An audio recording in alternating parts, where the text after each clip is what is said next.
Medase me mwakwa babiem do Badwam TV Badwam dwumadie yi so adwoada rekosi fiada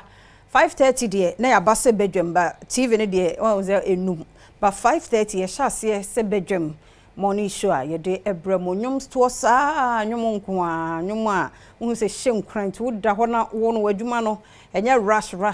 na wo soki bi na wo de meditate nso fa ho you are good to go we pe na ni tekoti go aba 5:45 no the nkwanshen seminar atwaso by 5:50 na news no so ye de abro ewie page ahome be 2 minutes 3 minutes bi na fe ya sabe ginum biom se ye de bon krata no ene online de no twaso ntia no ne yedru so yi a wadaroma onso bi o TV a wo hwe ye ntia mo ache pa da wase ya da wo kese ya se ne onya ne mapa no so ye me enu anyemu chefa akwa ne nyina no eye adwuma oxygen bi ensi so because oxygen is nkofo so no omutuaka per hour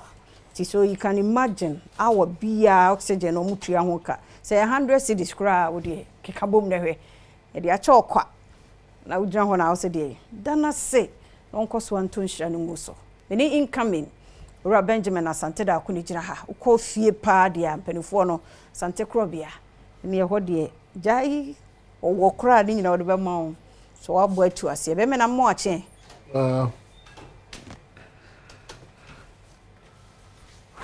hello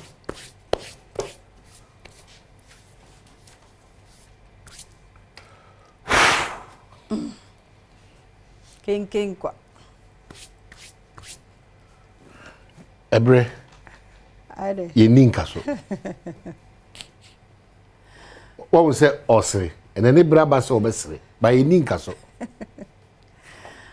tire me kan o enema num na me de ba wano pay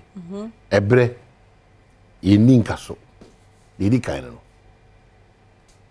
de to so biem uti pupua ye den o zo odam pam a wo sisi me say come an ka sesre won pam uti pupua obidi de to so miensa enya ade ye tata ehire nyina na esika kokko tie me bashase ebre ye ninka so uti pupua obidi enya ade ye tata ehire nyina na esika kokko na tie ha no tie ha ni yie pa okojina ohia ene ahokyere kwanta nan a eho na abo se nipa nam ede nso ye den otu o we manim ye den ye nwi na odi asoso me nka se ko we okra onipa nam ede nso ye den ye nwi ne kra no we kokromoti ensa ho ye den ha kamera ma den we kokromoti ensa no ye den ampadu tutu onim de obetima kan kokromoti ensa no ye den fa ne ma num we tu kotodwem anopai na fa ball bra na wonya nipa bi ne mu se ayi amuji bibia kenten so wi ase a batin koma me Biche obia o. We nyina nipa ade ma nyumra mia. Biche obia. Ye den se nyame de ne chen a. Wan kasa ho no wani gi saa because so wan kasa on word if you don't happy yourself. Obia no be happy yourself amo. So happy yourself. It's a brand new day.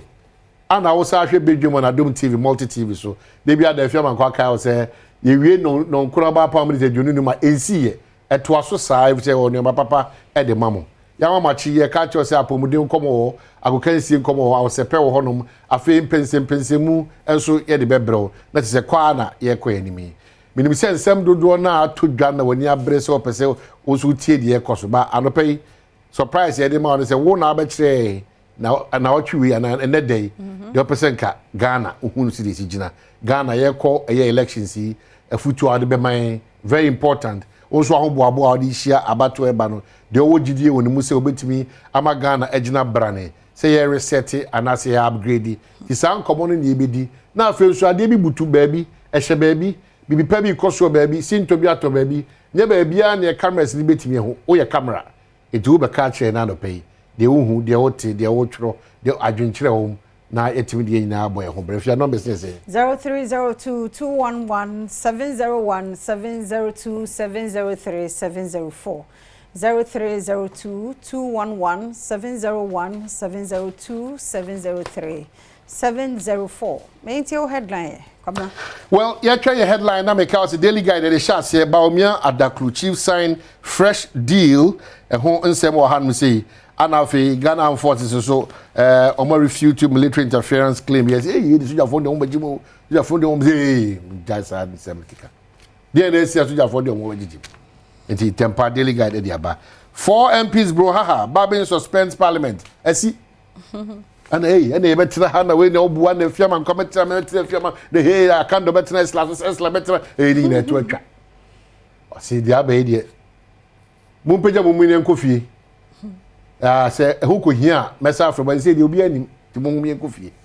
o say dey court kra ka kire say yentu ebo as no mu fa nkire mu bi mransa ti dia si no afi mfonyini bi ada ni manu adam tie kosi sense maame ayi former gender minister Cynthia say no wasisa na o bi what can I say no mfonyini nyina ko leader ho no na yedi nkomo na ye nyina atwa samfo ye dia na ekire se masema adwen akowisem nye no kre enje so but the ho asem e dey aba and court free 7 protesters and also ho asem our state pays 3.7 billion Ghana city to pensioners. And yeah, first caller. Okay. Obroni anope ye mwache mwa kwaba. Hello, Edia. Papa. I'm watching. Ejo so. The pacho edubro ni mkase free libo something obo. Oh, okay. Edia na omahine wo book be mama tum se omahine no fatan so di ampa. Wa kan sem mu a me dia tu sim pa yi. Eda se. Omahine be do atiti. Eda se. Na edia mesro kumase ka di asem no. Ana mesre akrakra the fresh TME umujana sa wono umu emphasis mayen na mesre mi abana na wote wo kasa no umade fo ma du se ya hona ye umu beye no ebedu bedu matam umu afiri ho afiri na na ye umu afia na oduane ye nyisika ntwe school fees ntie to aba ho ko be ye sre mo kana ko ye kasa dodo me ku sa hono nye ye sre o mo aso mu so ba so mu be ya mayen ya yesre uma konna ho na omuntimi enye ho no emaye da se papa pa ya da se yenya na na eje nso ewo so na na no pe ye moache me je so me niaba ya da se pa yentie o headline ne wo de oni kan ba so na se na mi no ne kai no ko ni na wo ne yejuma otuma bube anafa ke se be nu e chika ye no o mai hene na mi shida no ite de be do en tuma so ano I be this so na boy me ni akufo da ba so na yoba o mi come president abaso na me dem assembly because Supreme Court parliament in a Supreme Court because me heard this now edibe yam ndra mantna ambobo Ghana ho a na me su se ifiri neba na me ka say me dem gidi e wo Supreme Court mo say Supreme Court ye ho Ghana asimde bia kesia e bia gitum no me de for na me yo ehye omo hwe fa tenia nsembra ne kire tena samno da ho ye no na se etno fambe to ho ne hu no kure se en kure se en this one after my majority are fine mo me majority so a ne hu de ko why but me gidi say I die den ya so ko din se fa beba ama Ghana fo nya gidi o tena o gidi o mu no be no kra maye ba ye Ghana fo njin kuma se ta mo so yin to wa ba o mia on be to bu Ghana ama ye kwa to ye ya da se papa pa SK Bolas ewoso Bolas na menene o ade ni mo bo ase coffee crew and the modu ma me afia ono ma ne ba ke se wonya mo ye ya me Adom ye ho ye pa ye do ba de na se enne o ma ne nsem num na waka ma me afia fabi am se me fabi mo bo ate fo fabi o bi an fabi sa se ensem no emu odu emu pi emu dok e ma ta bon so ekoso ma ka ka me ka tele kuma te fo nse o so mo da ba se ekwan nye ele na mi nua be ma ba ko ne ka no ese bone fo ba se sie obi fi ho ye be ye kwan na akomu nya be so regina ana ma tuya no aduane agu omma ma be bi ntra ezuma na mo report se ekonye e die sre e ma no mo market ne se edu tabi ese bone fo ba se won be ye ekwan na ye sada mo bi anye de mo bi anye demonstration ye nye na ekwan no nyanto ma penfra we SK Bolas nyame ya da se Bolas ana ras Russian so aba homa no so me dofo no pay mo ache mo akwaba me do so anyado yeah that's papa Pacha the blues camp director because I feel wanchi yo Pacha na ro my papa na me catch if you we are na the blues camp papa we enjoy when Juma manya confirm you go confirm me ya my no question pare say speaker wa ya dey so one conclusion on to para so wa ya dey pa e be bua ama sungi aba te aba se de